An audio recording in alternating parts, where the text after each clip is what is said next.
Welcome to Get Paid for Your Pad, the definitive show on Airbnb hosting, featuring the best advice on how to maximize profits from your Airbnb listing, as well as real-life experiences from Airbnb hosts all over the world. Welcome.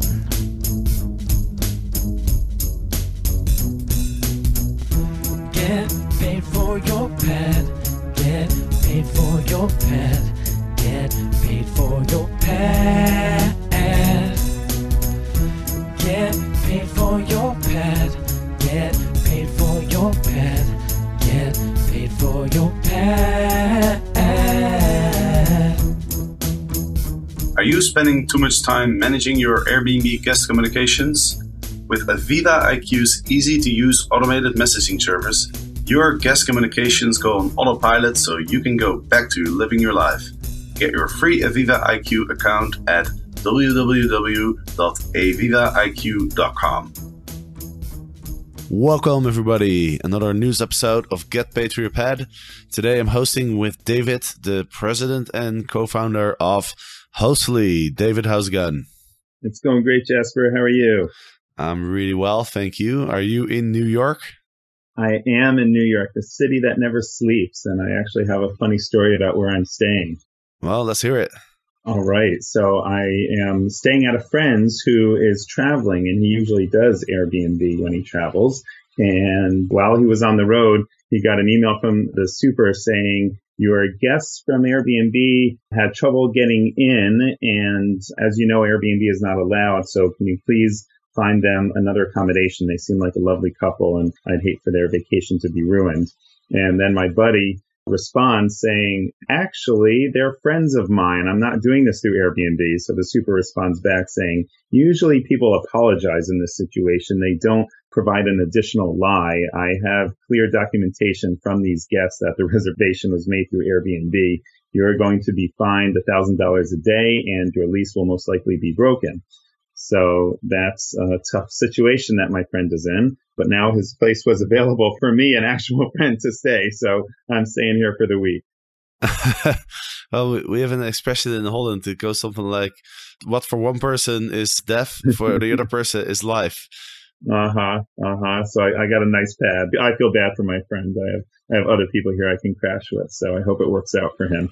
To be continued. I'll let you know next time. All right. Well, I don't know if you remember, I was in New York a couple of weeks ago, and the host, after me and my buddy left, the host tried to charge us like a $300 cleaning fee, which I thought was a little outrageous. My friend offered him to pay like $50 because he was just saying that it was very messy. I didn't think it was that bad. But anyway, he didn't really like the $50 offer, and then he sent some voicemails to my friend telling him that he's a pig, which was kind of funny to listen to the voicemail. Oh, man. Maybe I'll play it next time. It was pretty funny.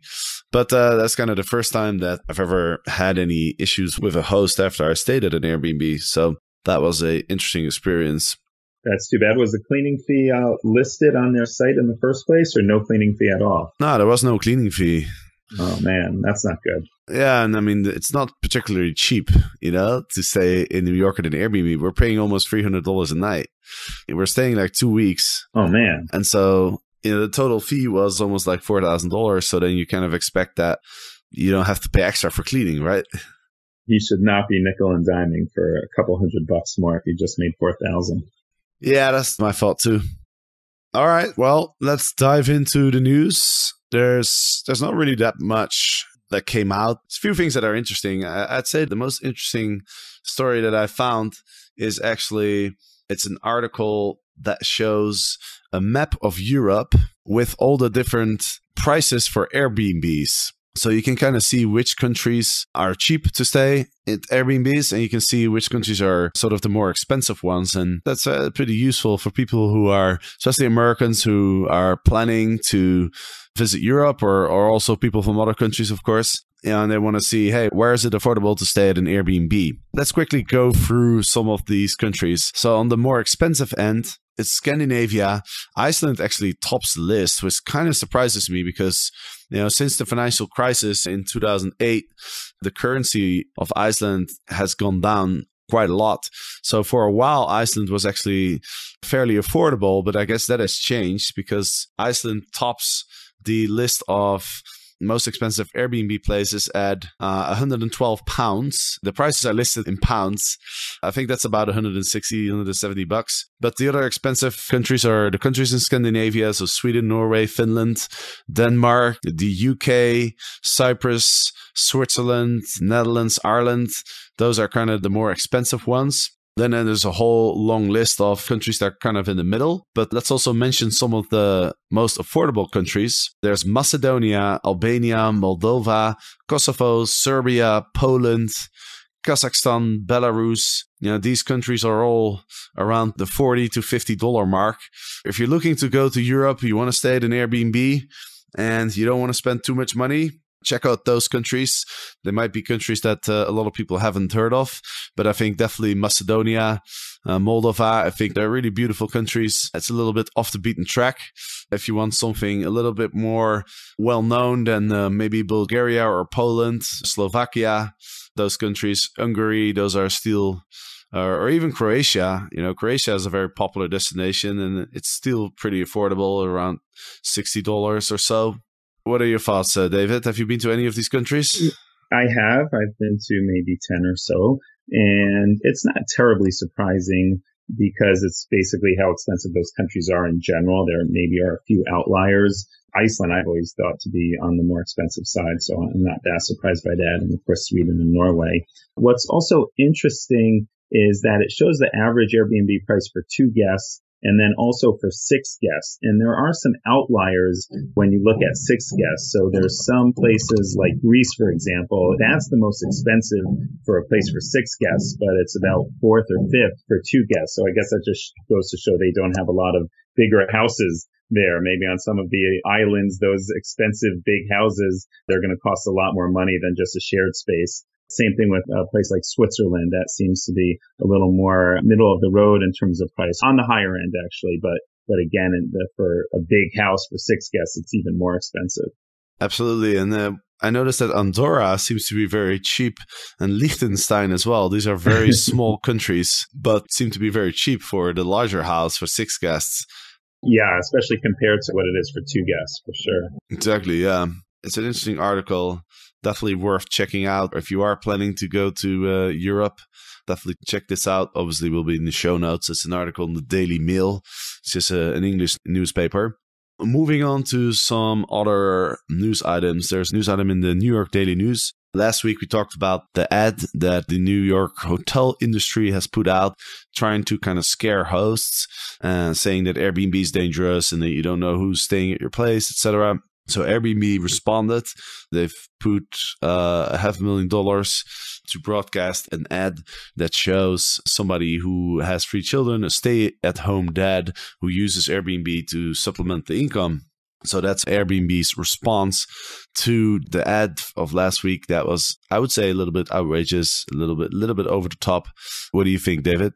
Yeah, you guys talked about this last week, and that was definitely over the top. I mean, to relate Airbnb to terrorism because a guy happened to be staying at an Airbnb and not a hotel, that was a little much, and really playing up the fear that's oftentimes unfortunate in a lot of political commercials here in the United States. So it was good to see Airbnb respond with someone who's sad. That is a stay-at-home dad. That was a joke. Someone who's sad, stay-at-home dad. Anyways, I digress. But so it's good. Yeah, you see a lot of that in San Francisco and, of course, in New York and in Chicago and Austin, where all the political issues are happening over short-term rentals. And Airbnb always spotlights the people who, need it to.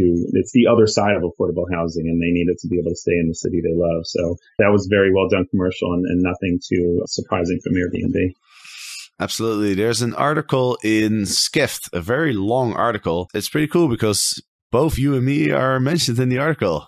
Yes, it was a very impressive article by our friend Deanna Ting, who we had on our show earlier in the year. She really knows all things inside and out with regards to Airbnb, and this is no exception. Let's make sure to put it in the show notes. It's called Airbnb's Road to an IPO, Everything You Could Possibly Need to Know.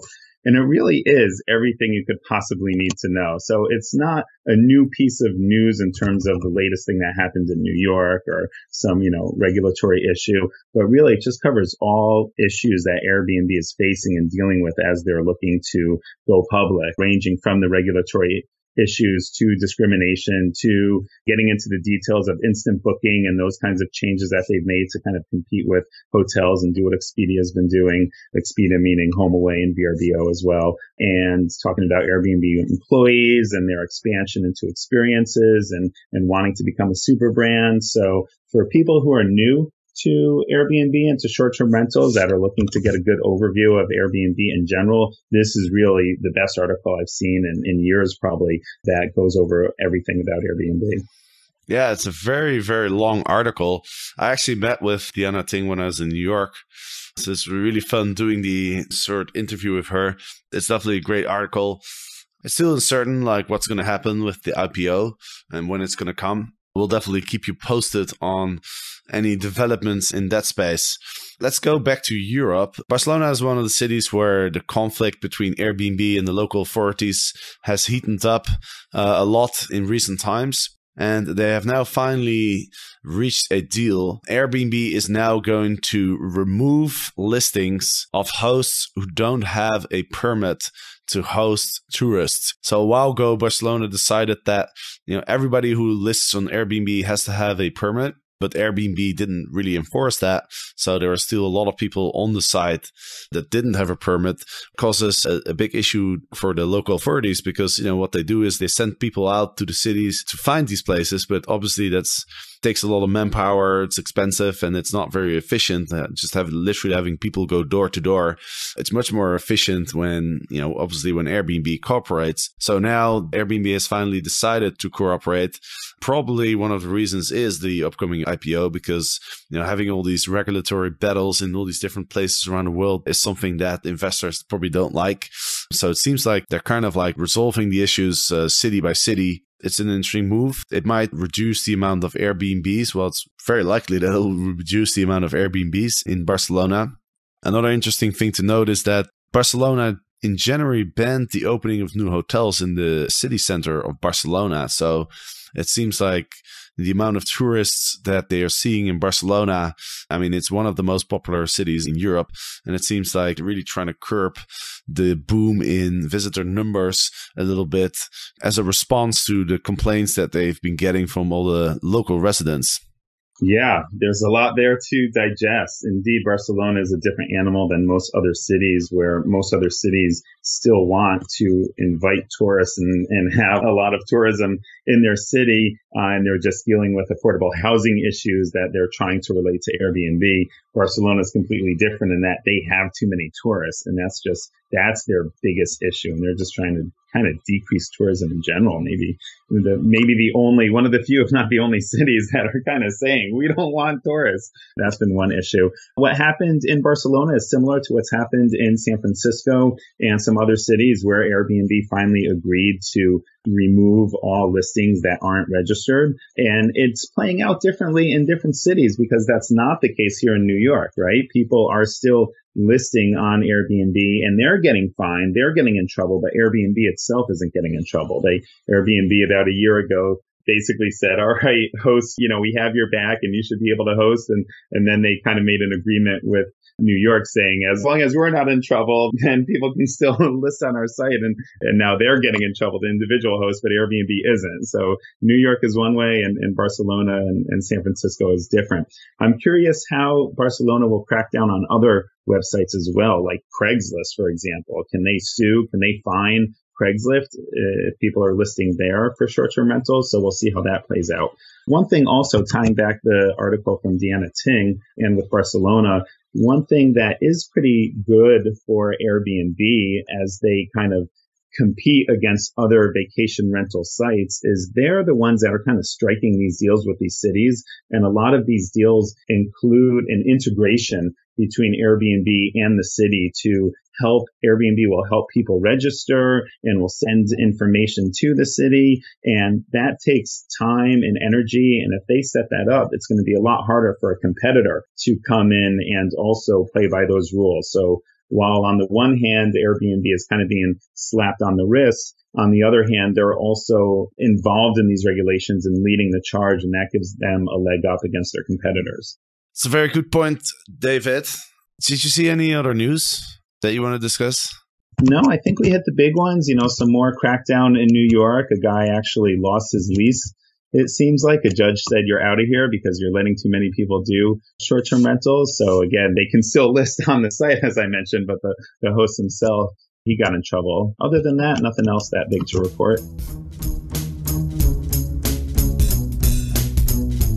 Hosts, I am having so much fun running my Airbnb and hosting travelers from all around the world. I have to admit though, ensuring my guests receive all the details about their stay on time can be stressful and overwhelming. Recently, I learned about a cool new service called Aviva IQ. Aviva IQ automates, personalizes, and delivers my guest communications automatically, so I don't have to. Now I can relax knowing my guests are informed and happy. Did I mention Aviva IQ is free? Get your life back at www.avivaiq.com. Let's go to some questions. Let's do questions. Question time. All right. Well, the first question is by Edgar. He's actually a very good friend of mine, and he's hosting in Medellin, Colombia, not far from where I built my apartment, which is currently under renovation. And hopefully it'll be up and running within a few months. But he's had an interesting situation that I hadn't seen this before. Here's the thing. He rents his apartment for a full month on Airbnb. And the day the guest was supposed to check in, he received a message saying that the guest's wife had passed away and that the guest will not be coming. So a very unfortunate event for the guest. Now, the guest did not cancel the booking at the time. So what Edgar did is, he just kind of waited it out, but at the same time, he couldn't take any new bookings through Airbnb because, the calendar was blocked as the reservation wasn't canceled, and he didn't want to cancel it himself because that comes with penalties, or he was afraid of getting some penalties, I assume. Now, afterwards, after the month had passed, he received an email from Airbnb saying that they have these extenuating circumstances policy and that they would be deducting the full amount that he received from the guest. So he tried to call Airbnb, couldn't get through to the person managing the case, and he sent an email to Airbnb. He's very understanding of the guest situation, but at the same time, he uses his apartment to support his life. It's a very important source of income for him. And so he feels like, okay, well, I lost out on an entire month of income. I think the obvious thing to do here is that if you ever find yourself in a situation like this, you got to contact Airbnb as soon as possible. Don't wait. Contact them immediately. That's the best way to deal with it. And I think Airbnb would either unblock the dates or they would maybe refund you for the amount. It's important to contact Airbnb as soon as possible, which brings me to an interesting point. I sometimes get questions from people who are looking for the right number to call. It seems like people sometimes have trouble getting in touch with Airbnb. Do you have any experience with that, David? So two things. One, the number itself, you can just Google Airbnb customer service and the number will come up. So I've heard people having trouble as well finding a number, but Google at your hand and it's pretty easy. With regards to the situation you mentioned, that is indeed unfortunate, and I agree with you. The best thing to do is to call immediately and talk to customer service, and they probably would cancel the reservation, and you would not get in trouble for canceling the reservation, and then you can try to rent it out. What's most interesting in this situation, there have been cases where a reservation was canceled a day before, and they were able to kind of usurp the cancellation policy and get their money back, even if it was a strict cancellation policy because of an extenuating circumstance. But in this case, they didn't cancel the reservation. And then they are saying there was an extenuating circumstance afterwards. And that seems a little tough for the host and a little unfair. So I'm curious how this will all resolve and if the host will still get paid. Usually you need to still cancel beforehand if you want to make an exception to the cancellation policy. Yeah, absolutely. And I just actually Googled Airbnb customer service. The number is 855-424-7262 in the US. That number only works in the US, obviously. But if you Google Airbnb contact numbers, then you'll also find an article where all the different numbers are stated per country. So for people out there who have been trying to contact Airbnb, this is how you find the right number. There's a number of other questions in the Get Paid for Your Pet Facebook group. Let's go through some of the other ones. There's one question that relates to Instant Book. And I think this is something that we've discussed before, but it seems like there's still some confusion around the Instant Book, especially for people who have multiple listings. So if you have multiple listings, like the lady that asked the question, her name is Becky, and she has 3 listings. She has a single room, and then she has a second listing with a second room, and then a third listing where all the rooms are listed together. And so there is an option to link the calendar so that, if a guest books one room, then the other rooms will get blocked out. Now, apparently this didn't function for her because she's saying that it allowed the guest to override the block and that she received a reservation even though it was blocked out. Now she's saying like, okay, well, I can't cancel. Again, because she's a super host, I would definitely contact Airbnb and let them know. I mean, there could be a glitch in the system. Airbnb always implements so many new options and functionalities, and they change everything all the time. It's not uncommon that something doesn't yet function perfectly, that there's some glitch in the system. So that's possible, but there definitely is a setting that allows you to prevent these type of problems. So if you have multiple listings, definitely look for that. Yes, if I could add to that, if the person tried Jimmy rigging it on their own and accidentally made a mistake, then that's one issue. But if they use the feature from Airbnb, they should be able to call customer service and complain that there's a bug. This was released about a month ago, maybe a little longer. So it is a fairly new issue or fairly new feature. So you could believe that maybe there is a bug. And where that is specifically, as you're editing your listing, it's under the availability tab. So, there's listing details and booking settings and pricing. Go to availability and then scroll down to the very bottom and it says linked Airbnb calendars, and just click edit there and follow the steps there, and you can combine 2 or more listings. That is very useful. Thank you for that, David. A few other questions.